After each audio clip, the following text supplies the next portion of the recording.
We know there are many choices in internet radio, and the staff and host of LA Talk Live would like to thank you for choosing the internet's hottest destination for the most eclectic sound and invigorating talk. This is LA Talk Live. We are more than just talk. Happy Monday, everybody. I'm Marsha Waiteka, and you are listening to the Born to Talk radio show, where conversations plus connections, and there's a good one today, equals community. My guest today is the very handsome Sean King. Welcome to the show, Sean. Hey, thank you, Marsha. I'm so happy to be here. Very excited to be here. It's really exciting to have you here because you've been in the studio before, haven't you? Yes, I have. Yes, I have. Why was that? Well, it's just kind of a pretty interesting story. My daughter's into fashion, my youngest daughter, and she was at a fashion show, and you were attending. Yes. This is the story I was told, and my wife happened to be there, and you guys struck up a conversation. We sure did. And the next thing we knew, my daughter, who's a writer, was in your studio. She sure was. So that's how that happened. And actually, she found me on LinkedIn, so which was really pretty darn cool. Yeah, I remember that. Right, correct. Well, you have a large family. Yes. Some of them are in the studio with us today. Yeah. We'll be talking. So who's here? Who's with us? Yeah, my son is here. My son, Kaylin, and my daughter, Omni. Yes. And you did a show with her. And, of course, my wonderful wife, Angela, are here today. Oh, it's so nice. Yeah. They're off camera, but we're happy they're here. Yeah, and most definitely. definitely. I know that family is really important to you. But and you're the author of this book, and I think if people are watching, they can see the name of your book is called Father, Son, and Youth Football. And it's a guide. Yes. And we're going to be talking a lot about that today.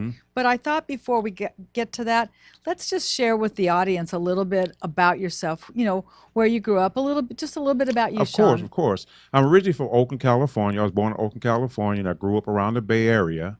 And out of high school, I ended up in the military. I grew up with two sisters, and I went into the military, and I was in the military for 4 years, and in the Army. I was going to say, come on now, shout it out. Okay. I drove a tank for 4 years. I wanted to be a soldier, so I drove a tank for 4 years, a missile tow carrier. I got my honorable discharge, and I got some military work, got out of the Army, and I ended up in Missouri. And that was a place that I really didn't expect I was going to end up through some events, and my parents ended up there, and that's where I met my wife, Angela.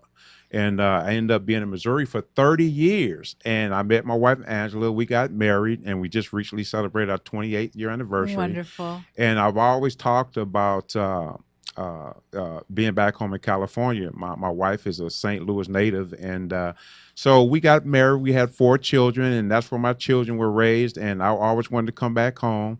So I just recently got back to California about 4 years ago, so I'm really excited to be back home. But we ended up coming south instead of going back north, which is, the Bay Area. So I'm excited to be back home. Wonderful. And from there, I went ahead, when I got out of the military, I went ahead and decided to go back to school and got my 4-year degree in business administration. And from there, I ended up working for a company for 20 years, and now I'm kind of being an entrepreneur and an author. And an author. So I'm excited about that. When your daughter was here, it was June the 9th of 2017. And when the show was over, you were talking about the fact that you're writing this book. Right. And you did, and you completed. And I remember saying to you, when you get that book written, then you need to join me and you need to come on the show. So I'm because it's just out, isn't it? It hasn't been out very long, has it? Right, just released it in November. Well, that's pretty cool. This past November 2017. Well, what inspired you to write this book? Well, I wrote this book for three reasons, Marsha. The first reason I wrote this book is to express the love and joy I had, with my son, his journey through Little League youth football, and that journey really created a wonderful bond between my son throughout the years. And the second reason why I wrote the book is because I wanted to write something that would have a relationship something that youth parents and coaches and youth athletes could relate to. What's going on in the youth football programs throughout America today. And the third reason I wrote the book is because I want to have a guideline for those parents, youth athletes, so they can come in and try to figure out how to deal with the politics and the nepotism and the frustration of youth football, and find personal joy throughout their journey through youth football. So that's basically the three reasons why I wrote the book. And now I know, living here, I've always lived here. When kids played youth football, when I was growing up, they played Pop Warner. Right. Are there more than one organizations for youth football? Yes, there's several organizations. There's some I even know about. Okay. There's the Pop Warner organization. My son played in the JFL football What did that organization. stand for? Junior football League? Yeah, Junior Okay. Football League. There's Gateway Athletic Program. These are programs back in Missouri. Okay. So there's several different organizations out there today. All right. I thought maybe what you could do, if you would like, because your book is right here, would you like to just pick up your book and just let people know, put on your glasses, I yes, can grab indeed. glasses real quick. There you go. I need those. So I'm do getting up I. in age. There you go. Oh, tell me about it. Yeah. But why don't you just review the chapters in this book? Because I think they're really provocative and Awesome. interesting. Yes, I want to list the topics because we don't have time to go over everything in the book today, but I like to start with the first chapter of the book, and these are the topics that I focus on. And the first chapter is called Footballs and God's Grace. The second chapter is Happiest Man in the World. The third chapter is Commitment. Fourth is Parents versus Child. Whose dream is it? Oh, Youth football morals. That's Yes. really, whose dream is it? That's Yes. I think that's particularly interesting. I didn't mean Yeah, to it's very interrupt. interesting. It's something Yes. that I struggle with myself. Youth football morals, perseverance, talent, and reality, the NFL facts, key aspects of the NFL dream, parents tolerating pain and playing hurt. Football is not for everyone. Parents' frustrations, compete in youth football, the players, youth football favoritism, coaches versus parents, coaches, parents, and a winning team, training to compete, youth football and weight, youth football and single moms, quick humor, practice is important, missing practice in games, enforcing ground rules, parents encouraging athletes to quit, youth football and onside kicks, the joy of youth football and personal growth, and youth football dads and spectators sideline coaching, constructive criticism and negative criticism, and the final chapter is winning championships. So Now, that's what's really interesting, those are a lot of chapters, but the book itself is not very long, is it? It's Yes. a pretty quick read, right, isn't it? it's a pretty quick read. It's about a half an hour read. I want to get straight to the point, and I want the book to hit on those specific topics and be that guide. Be that guy for those parents who have youth athletes coming into the season, to get them prepared mentally to deal with, the aspects of playing youth football. One of the things that struck me about your book, because I didn't have a son that played football, but I did have a son that played Little League. And I could really see where there's some similarities about some of these topics in your book, about parents and their relationship with their son, with the relationship with their coach. Were they a coach? Whose dream was it? Right. I know people that were involved in hockey, and they get their kids on the ice when they're not even walking, but let's get them skating. Right, exactly. So I know that, and you hear, listen, we don't have to go very far in sports to talk about some men and how they're involved in their sons' professional sports, Correct. because clearly in this city of Los Angeles, that has made a lot of news. Right. And we'll just leave that part as it is. But when we talk about football, I'm going to just say that the very first thing that comes to my mind, even as we were watching the game yesterday, and for all you Philly fans, oh my God, I'm sure you're really happy. And for Yeah, I all you bet they Brady, are. no Yeah. kidding, Richard, Yeah. Richard's happy. My Yeah, son-in-law's I bet happy. they Let's are. go fly, Yeah. Eagles fly. Right on. Yeah. We're supposed to do something with our hands or something. Yeah. There's a song, but there is that concern about concussion, and maybe we'll get into a little bit about the safety of the game Right. of football. Mhm. They didn't really talk about that Right. back when my brother was Right, growing up, or exactly, when you were growing exactly, up exactly. They playing didn't. the game. Mhm. And, even hockey, which is what my husband's Mm-hmm. family was very involved in, Right. they weren't even wearing helmets back in the day. There's Exactly. been a lot of changes Mhm. made to Mhm. how safety applies to Mhm. sports, Mhm. regardless. I mean, look at my team. How many concussions have Right. basketball players had this year? Exactly, and that's Oh pretty. my Yeah, gosh, you think it's how could a basketball player get concussions? But they do you hit the get an floor elbow, sometimes. or Yeah. Yes, they and you do. can Mhm. definitely have that. Mhm. Well, we're going to be talking about your Mhm. book. We're going to be talking about, you know, why we've talked about why you've written it, but now we're going to really get into what the meat of Mhm. youth sports is all Mhm. about. So you said this first song, the next song we're going to see is by a group by the name of Speech. And did you say that they are Yes. related to your wife? Yes, that's my wife's cousin. Yeah, Speech, aka Speech, Todd Thomas. Okay, well, Todd is going to Yes. take us off. Clocks Yeah. in sync with mine. I love this So song. I do Yeah. too. It Yeah. makes your head Yeah, bob, doesn't long it? as Just like a long as bobblehead. long as my woman is in clock is in sync with mine, we okay. There you Everything's gonna are. be all right. It's been working for you 28 Oh years. yes. We're going to take a quick break, everybody, and we'll be right back. Thank you. Fancy restaurant. One little collard greens and candy yams. The waitress say greens, we don't have that, man. Well, this is what exactly is caviar. Is it something we can eat and drive in the car? If not, please give me lemon water on ice. Cause a day like this, that'd be just real nice. I don't know where we're going, but we're gone. We know there are many choices in internet radio, and the staff and hosts of LA Talk Live would like to thank you for choosing the internet's hottest destination for the most eclectic sound and invigorating talk. This is LA Talk Live. We are more than just talk. Hi, this is Marsha Waiteka, inviting you to join me every Monday, 1 p.m. Pacific, for Born to Talk, where conversations plus connections equals community. This is the heart of my show each week as my guests share their stories from nonprofits, authors, sports figures, travel experts, and much more. If you have a story to tell, I want to share it. Don't forget to tune in to Born to Talk every Monday, 1 p.m. Pacific, exclusively on latalklive.com. And you can watch live on Facebook and Twitter. If you missed the live show, check out my website, borntotalkradioshow.com, where you can watch on demand. Born to Talk every Monday, 1 p.m. Pacific, where conversations plus connections equals community. Reality radio handcrafted for your listening and viewing pleasure. This is LA Talk Live, and we are more than just talk.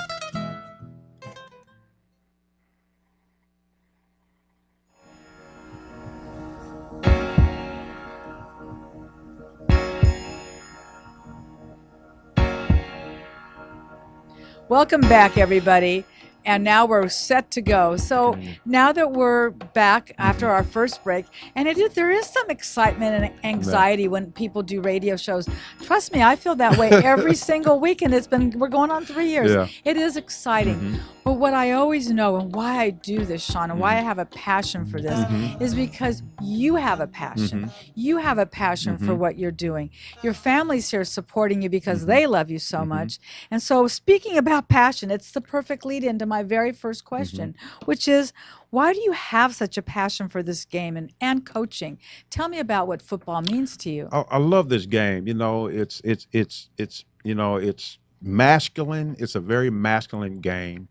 And what I love about it more than anything, there's a quote that I have in back in my book, and it says, "I love this game of football. In my opinion, it's the greatest game on earth. The game of inches that determine the outcome of victory and defeat." And that's what I love about this game, because those inches would definitely determine that victory or defeat. So that's probably the core of why I love this game so much. What position did you play? I played wide receiver. Okay. I played wide receiver. And did you play Did you play as a youth athlete? I played as a youth athlete, Okay. Pop Warner. Is this in Oakland? No, this was back in San Jose. Oh, you Matter were of in fact, San Jose. Yeah, I was in San Jose for All right. about 4 years. All right. And that's where I played a long time ago. Okay. So yeah.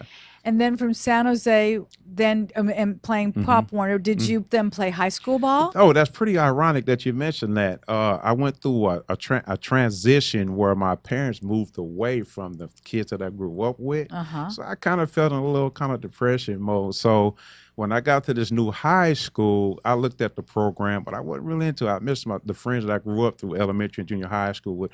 But what was funny was that I was in a gym shooting some basketball, and there was this coach seeing me shooting basketball, and he really liked what he seen.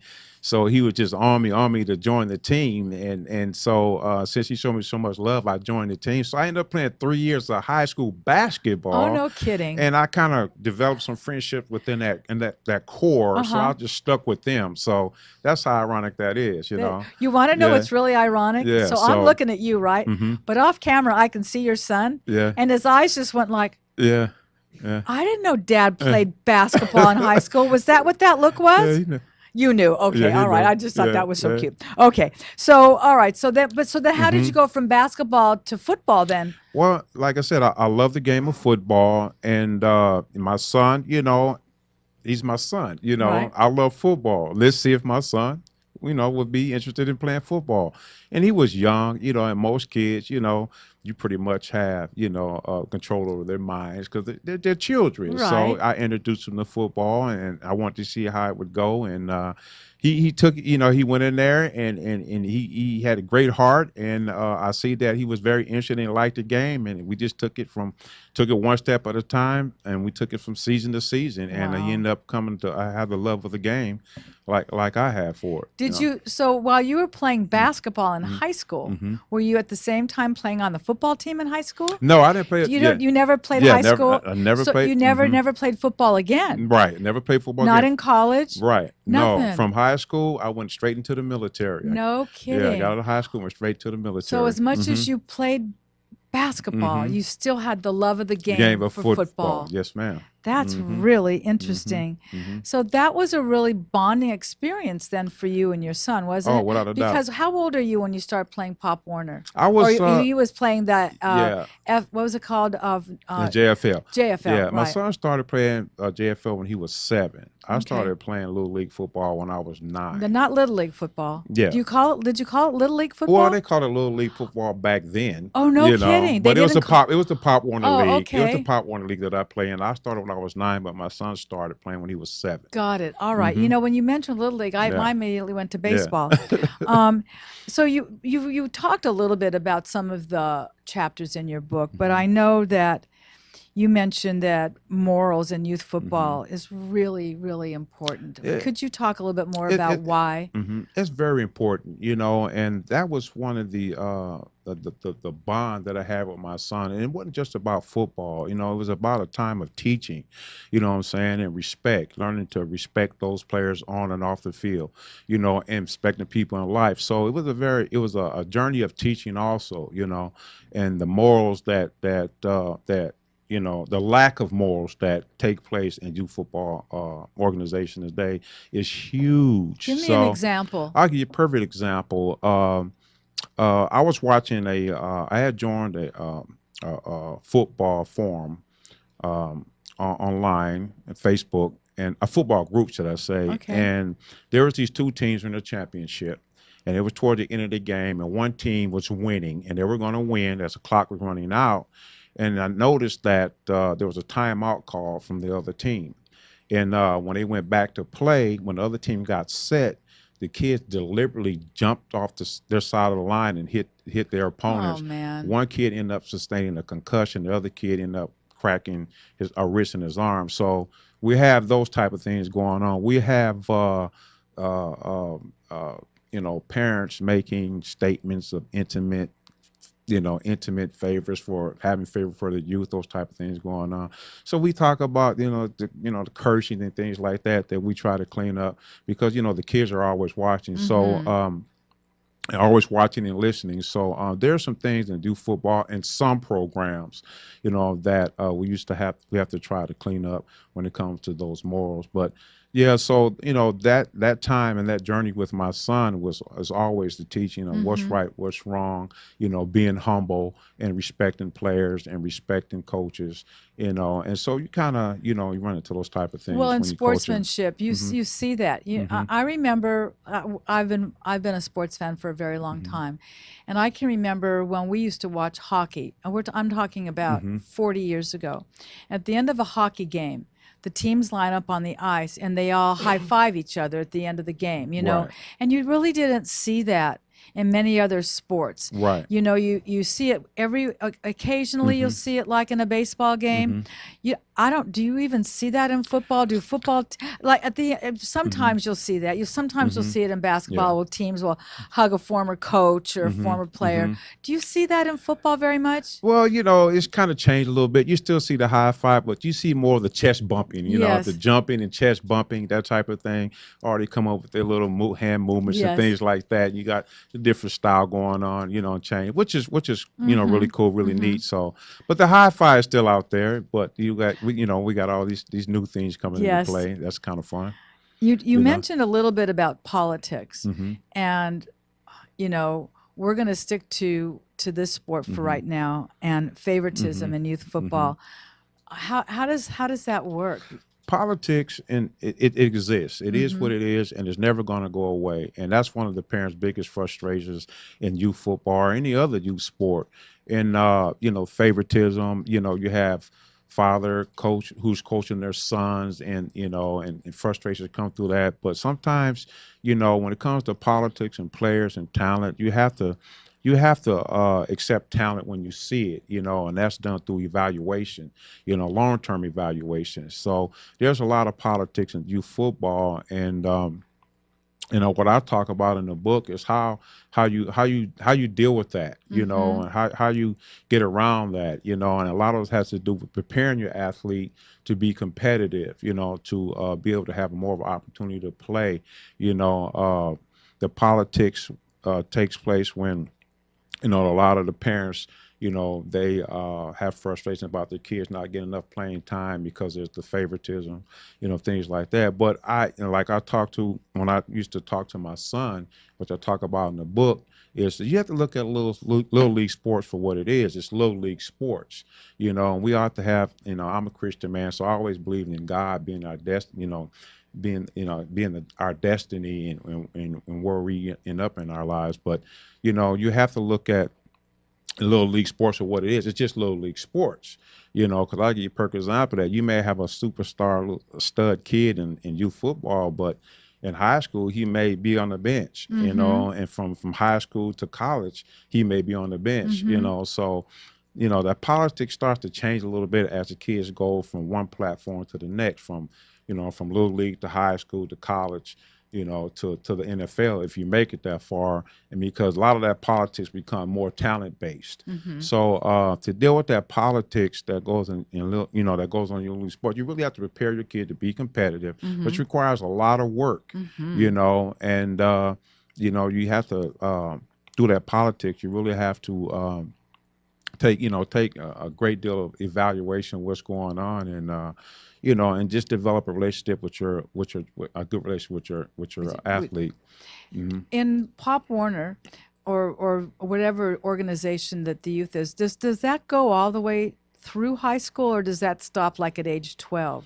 I don't really know. Yeah, in my book, I focus on the politics of youth football, but it does go over into high school. There's been, you know, scenarios of politics going on through high school, of course, and it's there, you know, and it's very frustrating from some parents. But with that, you know, you have to learn how to find that personal joy through it all. And I've used certain, you know, philosophy through my experience how to deal with that politics, you know. In baseball, you might have your kid might be a pitcher, and so you have a pitching coach, or you may feel like your kid needs some batting practice, or maybe you're a catcher, and you know that's a lot of squatting and working out and doing that kind of routine. Is there a lot of that as well? Where in footballers, if you want to be a quarterback, is there like, do you take a side training just in throwing the ball? I mean, are those kinds of skill sets separate from playing the game as well? Oh, most definitely. You know, growing up, and that's one of the ways I dealt with politics with my son, you know, because I coached my son outside of the on the off season a lot. Okay. You know, It's to year prepare round. him to be competitive, basically year round, whether it's vocal or physical. You know, so you really have to train, because a lot of parents today are getting their children involved in personal coaching and everything, to be competitive, and that competitive kind of rise you above that politics, because you stand out as an athlete, and coaches want to win, and but you have to accept talent for what it is, and allow talent to be up front, because all sports are competitive. So, the And politics. then and then you've got probably colleges and scouts coming to sit at some of these games as these kids grow up. And so now you've got the pressure of, if you've got a kid that really loves the game, and we're going to talk a lot about your son in the next Right. segment, you don't just suddenly decide when you're a junior in high school, gee, I think I want to play college football. Right. You've already got that destiny in your mind, and Exactly. you might even know what college you want to play for. Right. And you're maybe basing your goals on keeping your grades up so that you qualify academically, but you want to stand out in the crowd so that you are part of. How many members? Because I know we're talking youth sports, and I'm kind of bouncing all over the place. Right. But I know that there's offense and defense and all that. Exactly. How many players are on a football team? I don't really know. Well, It does depend. yeah, and in youth football, they have, I think the limit of roster is 32. All right. And you can have 32 as low as I believe it's 21 on a roster to be eligible to play as a team. So much more than a baseball team. Oh yes, most definitely. And you have defense, you have offense, So of course, there's 11 players on each side of the ball that's playing. So and that's where a lot of that politics come in. Well, Who's going to play where? Who's going to play what position? Right. And the parents are thinking that their kid deserves to play that position. They think their kid deserves to play that more playing time. So There's a lot of frustration. there's a lot of frustration going on. So that's when you, as a parent, you have to take a close evaluation of your child's abilities. Right. You know what I'm saying? You really have to evaluate that, and not from season to season and on a regular basis. Their ability, their growth, their commitment, their development, all that comes into play. And it takes a lot of energy to do that if you want your kid to be the so-called superstar. Well, it's like that But, chapter, whose dream is it, right? whose dream and is it? sometimes you want to sit down and say, who are we doing this for? Are you really loving this, son, or is this because Exactly. I wanted to get farther than you, and you've got abilities, and so Yeah. you need to be playing the game? And it's like, Dad, I was really thinking more about, Right. doing something else. Martha, that was something that I really struggled with as a father, because like I was saying earlier, that, it's a kid's gonna, your child's gonna listen to you. I mean, your child is 9 years old. He's gonna believe what you say. He's gonna trust what you say. So it's very difficult to for a child to. It's very easy to sway a child. Right. You know what I'm saying, to make them believe that this is for them.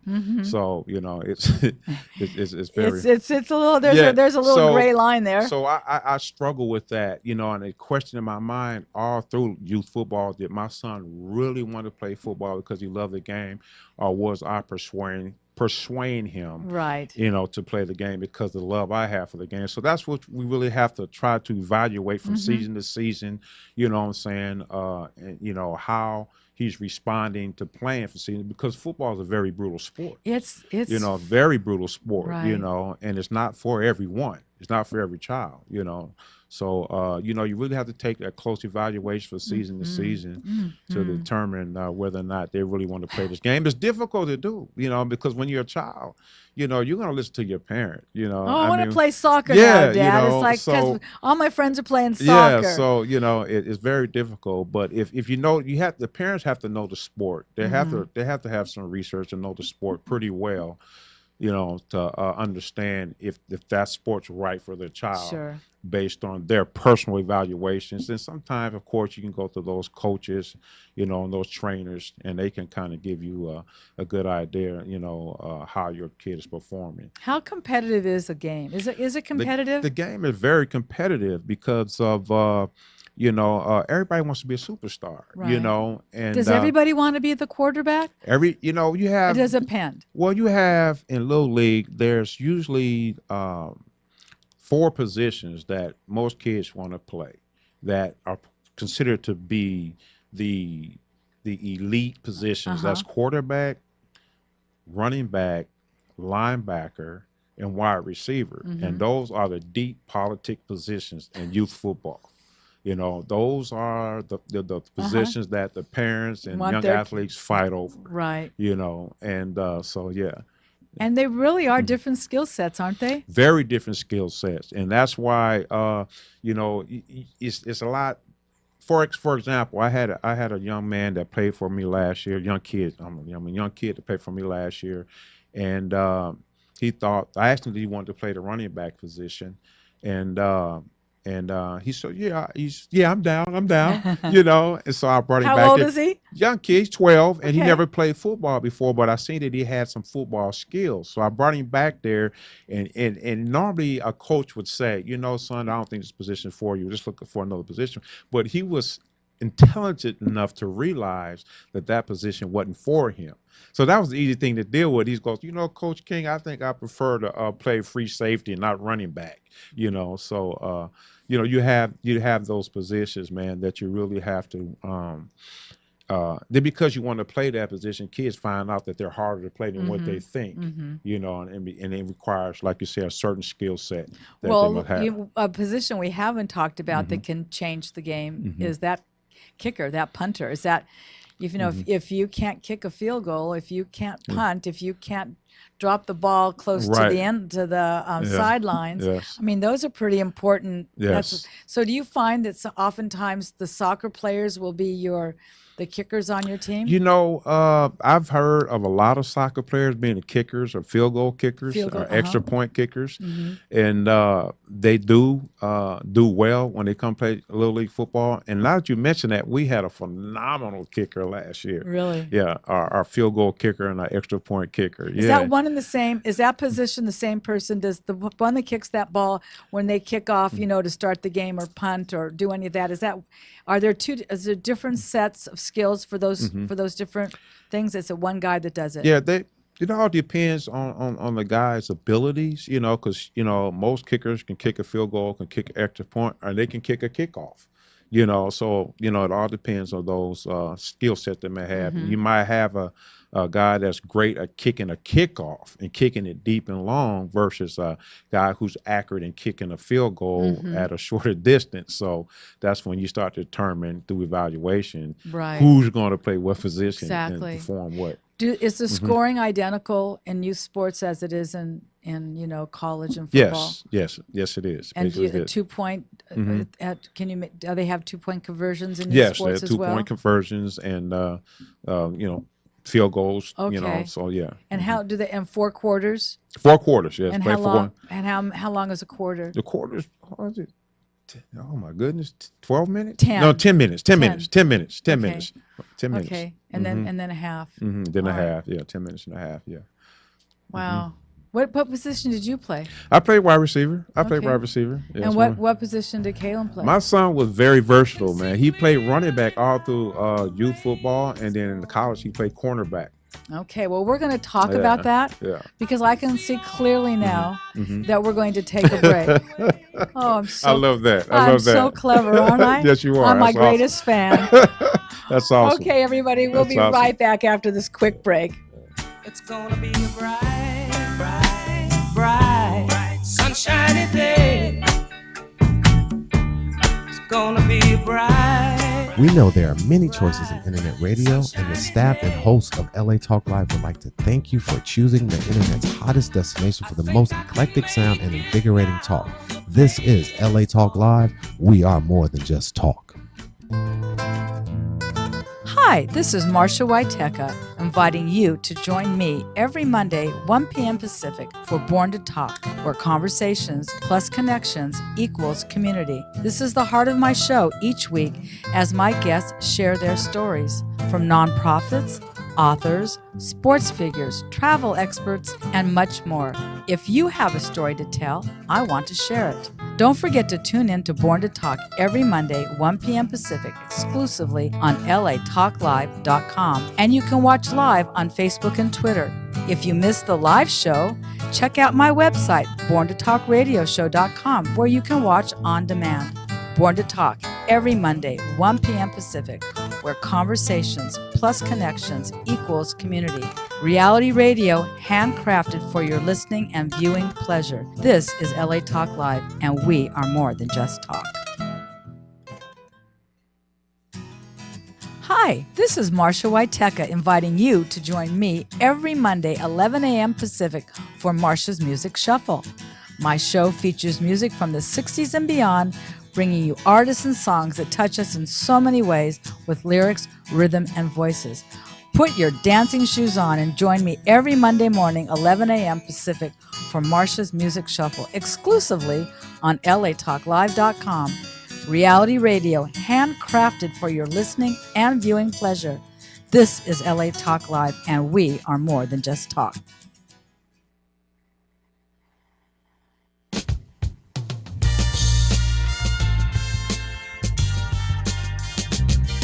Okay. Now, you sent me some of the songs that you wanted to hear on the show, and then some of them I just... That's a good one, huh? Yeah. Oh, yeah. Well, you know, ooh, child. Oh, yes. That brings back a lot of memories. Doesn't it? Yes, Doesn't music do that? Oh, yes. You know, it brings back, we had the best music anyway. I'm 55 years old. We had the best music. Well, and I'm just a day or two older than you, and my music was really good too. Yeah. And the Yes Ma'am is so sweet. I don't know if that's Missouri or if that's military or the South or just being just straight polite, but it's just who you are, isn't it? That's who I am. That's who you are. All right. So we've been talking about your book, which is really what I wanted to be focusing on. And I know I sidestep us sometimes into other questions, but when we talk about parents and youth athletes, one of the things that I heard you have mentioned more than once is the personal joy that you get from this. What is that? What is that joy? Can you describe it? That joy is making sure that you develop that wonderful, delightful relationship with your child in the midst of politics and frustration. And how you simply do that, how you find that personal joy, in my opinion, is you ignore the negativity. Do not let yourself be drawn into the negativity of what other people are saying, other parents are saying, what other coaches may be saying, what other athletes may be saying, for example, bashing the coaches, or why did he call that play? He should have called this play. Or why isn't Mark in when Jesse should be in? That's why we can't win. You can't let yourself get drawn into that negativity. You have to focus on your child's joy, How is he feeling during the game? How is he feeling after the game? You know what I'm saying? Does he want to come back to practice that Monday? So you have to be able to draw yourself from that negativity. For years, when my son played in youth football, 90% of the time I sat in the van of my van along with my wife and watched my son practice through the windshield because I didn't want to get involved with the negativity of the other parents, because I came out there to watch my son play football and help him become the best football player he could be, and some parents or people thought, my wife and I were antisocial, but we love talking to people because of the politics and the negativity. You lose focus on what's going on and you're drawn to all the negativity. You caught into the negative. So in order to stick that personal joy, you have to come out there, focus on your son, and pull yourself away from all that negative feed that's coming to your head from other parents, because I guarantee you it's going to come. You made me think of something. You routinely sat in the van for that reason. Is there any routine or superstition or any of those kinds of things that you and your son had as far as the game? Were there certain things you talked about before a game? Was there certain food that you ate? Was there, you got to wear those cleats with those socks? I mean, was there any kind of that going on in your family where there was that kind of routine or superstition or anything like that? No, it wasn't like a superstition or anything like that. It was just that, I made sure that my son was prepared, uniformed, fit correctly, his gear to protect him, mentally want to know how he was feeling, physically want to know how he was feeling. Did you ask those questions? Oh, yes, most definitely. Physically how he's feeling, mentally, how is he feeling? Is he ready to play? He wants to play? So those type of things I would ask him before a game, after a game, what he thought about the game, And, Debriefing. yeah, the debriefings and those type of things. And that was a constant thing. Even when he was throughout college, I would ask him after a game, or how's he feeling? I call him, how you feeling? You ready to play? I feel good. I feel good. I don't know. I like to see how it goes. So those things were very important, preparing my son to play a very physical game. So we've talked about Kalen, and so after he played, did he play the Pop Warner and high school? Yes. So straight through, and then that took him into college, correct? Yes, So correct. where did he play college? He played college at University of Missouri S&T, which is down in Missouri in the Ozarks. Okay. Yeah. Oh, that's so pretty over there. Yes, it's pretty out there in the Ozarks. That's where he played football. He played Division II football, and he played cornerback, and he was very good. Put up some really good stats out there.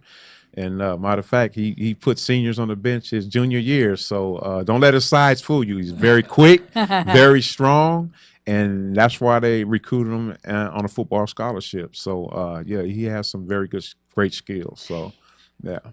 I just met your son today, and this is what I can tell you about him in the short time we spent. He's very humble. Right. I tried to coerce him to being on the show. Exactly. And you know what he said? Yes. This is my dad's show. Right. This is about my dad. Exactly. Talk about the love between a dad and a son and a dad. Well, it's really about him, because. Well, see what I mean? Yeah, see what I mean? That's one of the reasons why I wrote the book, because he brought me that joy, you know what I'm saying, of watching him play a game that I love. You know what I'm saying? From little league through high school, all the way through college. And that's a long journey physically, especially at his size. Sure. And to prepare him for that required a lot of work, a lot of dedication, perseverance, and a lot of commitment. So that journey really created a strong bond of trust, love, and companionship between me and my son. So, football played a significant role in me and my son's relationship. I might just add, however, you have 3 incredible daughters. And yes. I am certain, yes. and a wife that's pretty special as well. Yes. And I am certain that while those 3 women don't play football, you are just as big a supporter of the things that they find important too, because being a dad and a husband is clearly written all over your face. Exactly. My family means more to me than anything in the world, I can tell. And like you said, we want all our children.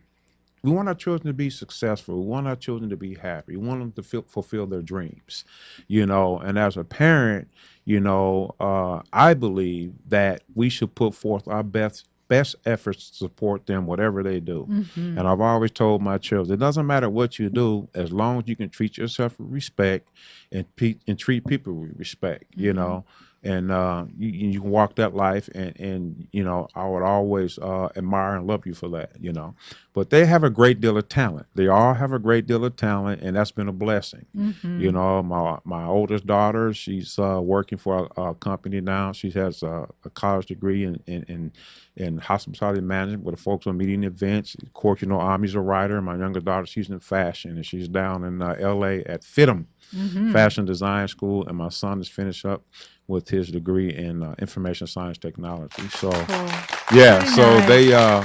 they work really hard, and they're doing really well. And they're supported. And they're very supported. And like I said, my wife and I, and they supportive each other. Yeah, I can see and that's that the thing we taught, because we all push each other. We all support each other's, dreams and desires. And, we know that our strength is family.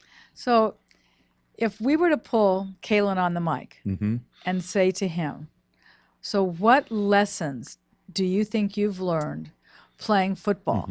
You're going to have that as your go home conversation, because I couldn't pull him onto the mic.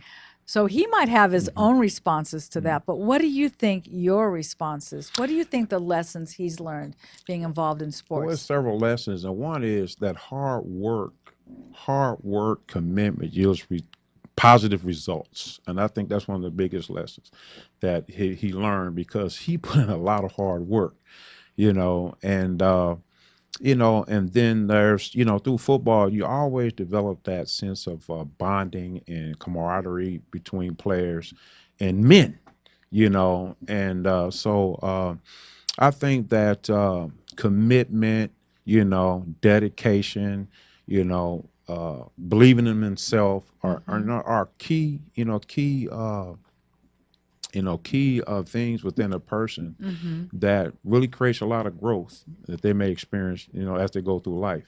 Commitment, dedication, trust, friendship, so it would be, hard work, friendship, those things that he learned, bonding, and being true and humble. Because that's one of the things I always taught my son throughout football was to be humble. Because I talked more about his accomplishments through football than he ever did to this day. Isn't that interesting? To this day, I remember a time in my son's last 2 years of youth football, he had scored 41 touchdowns, and he never talked about that. And I've always been the one to bring that up, to this day, Isn't that funny? He's very humble. I can tell. But at the same time, he's very strong. So why do you think parents should read this book? And maybe grandparents? I mean, Yes. why do you think that this would be a good book for parents? Because in this book, I talk about love. I talk about bonding. I talk about commitment, dedication, achievement. I talk about facing adversity, and how to overcome it, and talk about competition, and I talk about personal joy. There you go. In such a short, it's like I said, it's not a very big book, but I hit the core of those things that I know people and parents and youth athletes can relate to. And how can people purchase your book? Where would they go? They can go to the famous Amazon. The famous Amazon. Type in Sean King and boom, it'll pop right up. A father, son, and youth football, Guide to a Greater Relationship. I think that's terrific, and I hope that some of you that are listening will take advantage of that. You've really been able to explain, number one, what the book is about, but more importantly also why you wrote it and why it's so important to you. I mean, I think that's just, it's an accomplishment. You didn't set out to be an author. No, I didn't. You really didn't, but you knew in your heart that you had a story to tell, and that's why I do this radio show, because everyone has a story. If I was to grab your whole family and we just had a King conversation here, everybody's got a story. Exactly. We all do. And in your household, there are a lot of storytellers. Exactly. Omni is a motivational speaker, I know. Exactly. So she obviously very good speaker, yeah. She really is. And you know what I learned from her? Omni, this is what I learned from you. And I'll never forget this lesson because this is a millennial telling an old person. I said, gosh, I'm so busy. And you know what she said to me? I don't use that word. Right, she does. Do you know what word she uses? Do you know what word she uses? Maybe you don't. No, what was? Go ahead. She said, I don't use the word busy. I use the word productive. That's what it was. Yes. I'm productive, right? Yeah. I'm not. I don't use the word busy. Busy is just like it means nothing. Correct. But being productive means a lot. Right. And I learned that lesson from her over a year ago, and I share that, Omni. I actually share that with others when I hear myself saying how busy I am, because I am. But that's fine. But being productive has such a different It's huge. motive. Right. It has such a different connotation. I am productive. I produce a lot of different things, and that's the joy in my life. You're speaking about writing this book. Every week I have this joy of doing this radio show. People say, "What do you do?" I said, "Oh gosh, how much time do you have?" I'm very productive. I do a lot of different things in my life, but I love sports. Yeah. And this is a really exciting time right now for sports with the Super Bowl coming up in another couple of weeks. The Philadelphia people are just beyond excited. I'm an Oakland Raider fan. That's why I'm always laughing. So talk about fans, right? So how do you feel about Oakland going to Las Vegas? It's another heartbreaker, but I'm an Oakland Raider fan. Die hard. But just real quick, Marcia, is that when you have joy, when you have joy, and we talk about joy, you want to express it. Yes, you want to express it. You want to share it. This book came out of joy. Yes. It came out of Georgia. How long did it take you to write it? Well, I worked on the book last 2016, and I was going to release it 2000 that year, but I got involved in another project me and my son is working on, so it was kind of delayed. But it wasn't very. If I was to break it down, it probably really took me about 3 months to maybe write it. Really? That you must. And that's kind of just taking my time going to it. Did things 'cause being come on, to being, you? being on a busy schedule. Right. Would you get ideas in the middle of the night and like, oh, I got to write that one down? No, everything Or was did in my you heart. concentrate? Everything is in my heart. It's already there. I just had to put it down, and make sure that people can read it. Sure. But Had to go to the yeah, editor. it was in my heart. It's already there. I just Isn't had that I just had to beautiful? put it down. Isn't that so, beautiful? Yeah. Do you think you'll write another book? I am working on something. It's a little Oh, different though. Really? Yeah, it's a little different. Save that for me. 'cause Yeah, I it's kind of a murder mystery. It's kind of way off, Wait a minute. But So Omni's she wrote a book on poetry. yes, She did in All Light Will yes, All Light Will Fall. yes, Oh man, I remember that. Okay, All Light Will Fall. Yeah. Sci-fi.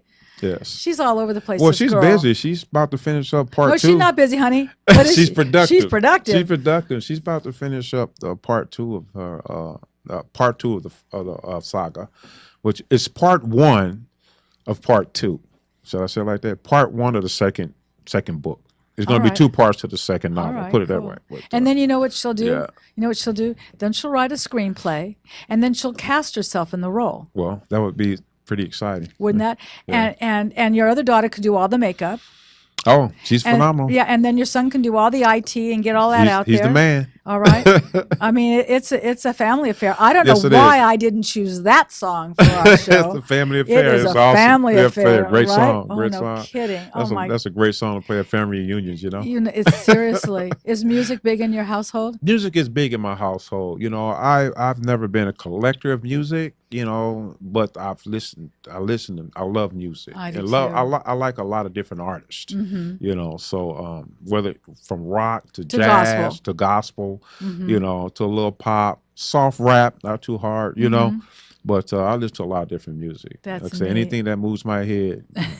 Music, yeah. Well, if it moves your head, it just keeps on going Well, down, right? exactly, I get exactly, that. I do exactly. get that. Well, I think that for folks that are interested in knowing more about this book, we've certainly given them a great window into this book and why it's so beneficial. And it's like you said, it's an easy read. Very easy read. And I think that's great because, I don't know how popular, football's sort of taken like the scary road right now, Yes, hasn't it it? is. I mean, Yes, it is. It really has, hasn't it? Yes. And yes.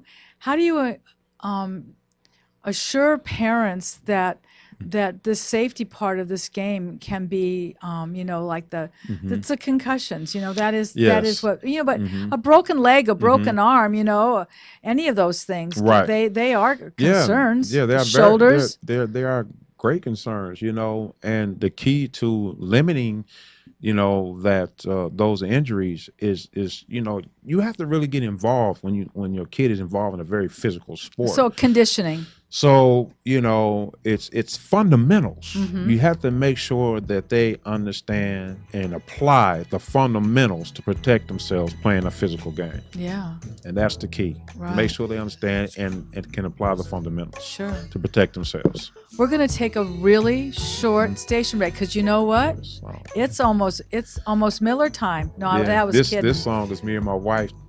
We taking a cruise. I know. That's 'cause me and my these wife right guys there. are so neat. That's me and my wife. We Yeah. cruising. You're We cruising. Okay, Yeah, everybody. Don't go away because we're going to come right back really quick. This is not a one night stand, baby. So let the music take your mind. Ooh, just release and you will find you're gonna fly away. Glad you're going my way. I love it when we're cruising together. The music is played for love. Cruising. Thank you for tuning into LA Talk Live and the Talk Live Broadcast Network. Original reality radio, and crafted for your listening and viewing pleasure. This is LA Talk Live, and we are more than. Okay, well, welcome back, everybody. So, as I was saying to you, Sean, everybody has a story. I could go on and on about my own stories. Not too long ago, I was down at Port Sakal and in San Pedro, and just hanging out, doing my thing, looking at the big ships, having Right. something to eat, blah blah blah. And there was this lady and this young man sitting at a table there, and they had this sign in front of them, and it said Los Angeles Maritime Institute Top Sail Youth Program. I thought, what is that all about, right? Well, it turns out, because I'm inquisitive, it's like, well, what are you guys all about? So we started talking, and the next thing that happens, I'm whipping out my business card and going, this is really interesting what you do. I think this would make for a really interesting show. So let me tell you, and sometimes I have to read things because I just do. So this is a hands-on experience for youth to explore and gain an understanding of marine environment aboard tall ships, the big ships, the kind of ships you think of as like pirate ships, From they learn how to raise sails, they learn how to take the helm, and everything in between. But this is for 6th to 12th grades. They're Wow. for youth. Wow. And there's an education component. And so Alice Taylor is the marketing aspect of this program. Oh, wow. And Noah Caleb is the education side of this program. And they've been around for a really long time. And so the show is going to be all about from maybe kids that have maybe at-risk kids, Wow. all kinds of kids. Schools come through, and they learn about tall ships, and they take these ships out. I mean, they Oh, don't wow. just Okay. look at them at the dock. They actually sail on these ships out in San Pedro. That's such an interesting topic, and something Wow. that I Interesting. am really really looking forward to, because that's yet another youth experience, right? That- awesome. Really. So I'm looking forward to Alice and Noah joining me next week. Oh, interesting. Isn't that cool? I'm about to check that. Yeah, show check out. that out. And Yeah. for those of you that have been following along, just in case maybe this is the very first time you've ever watched my show, I have a blog, and you can find that on www.borntotalkradioshow.com. And all my blogs are there. And then also on that same website, me and my Chucks, you'll see all the archived radio shows. So perhaps you liked the show and you look at the archives and you thought, gee, I need to go back and listen to one of those shows. They're all available for you. It's there live and living color. Many of you watch the show live. Many of you come back and you watch it later in the day. Some people watch it via Facebook, which is how I promote it, but you don't have to be on Facebook. And I can, just for your family and friends, just for you to know that these shows are archived, and then you can share it on Facebook. But there's also a URL for the non-Facebook people that would like to listen to the show, and you can subscribe to my blog. There's a place to do that where you can be notified. So I like to really. It's important for me, for my guests to be comfortable, to be able to tell their story. I know you're a little anxious and a little excited, but Right. now you're relaxed, and now you sound like, well, I could probably do this for another hour. But we don't have another hour. We just have another few minutes. So Yeah, it's been pretty exciting. it has. Pretty exciting. Yeah. But in the time that we have remaining, so you said so you're working on another book possibly? Yes, I'm trying to dabble a little bit, and I'm getting a little advice from my daughter. Yes. As I go along. So yeah, I'm going in a different area. Do you find that you're able to write every day? Is it part of what you would do? Well, Or does it just have to move you?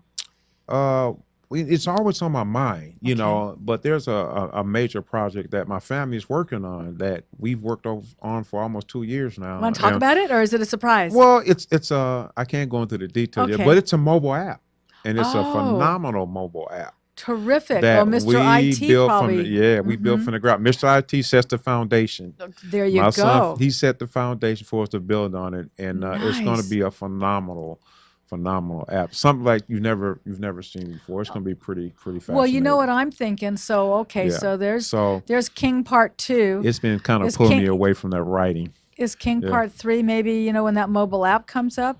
Standing over here in the studio. Maybe now that he sees how easy this is, why Yeah. don't I make it easy? Yeah, I come back next time. I'll be feeling pretty good. Yeah, Now that we're I'm standing talking the about floor. talking about your mobile app. Yeah. Oh my Awesome, gosh. Awesome. Yeah. Well, we've come to the end of our show. Awesome. And as you can hear, this is a beautiful day. Oh, awesome. Beautiful It's- day. Sunshine, California, Southern California, baby. Oh yeah. Beautiful. Beautiful. You know, but snow can be beautiful from a distance. I've seen enough snow. In Missouri, I don't want to see any more snow. And like you said, from a distance. From a distance. That's distance. another song too, From a isn't it? distance, Marsha. Oh Yeah. my gosh. Yeah. Well, I just want to thank you, Sean, so much for joining me today. I want to thank you. I appreciate the invite. It's been a blast. It has been a Thank you blast. so much. My pleasure. And to all of you that are listening today, remember to share some hope, do something for somebody, show some kindness, be humble and kind like that Tim McGraw song. Right. And that's another great song. And I look forward to having you join me again next week. And follow me on Facebook. I post word of the day every day. All right, yeah. And the word of the day was integrity. And sir, you have that. Yeah. You have that. Thank you. Appreciate that. Really. And I look forward to seeing you next week, everybody. Bye for now. Peace. Peace.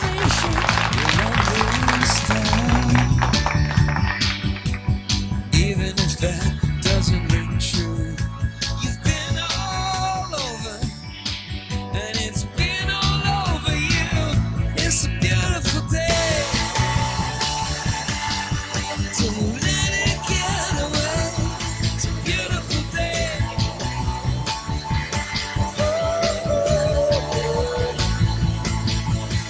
Touch me. Take me to that other place. Teach me.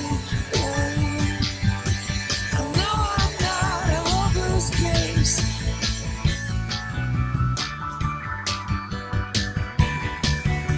We know there are many choices in internet radio, and the staff and host of LA Talk Live would like to thank you for choosing the internet's hottest destination for the most eclectic sound and invigorating talk.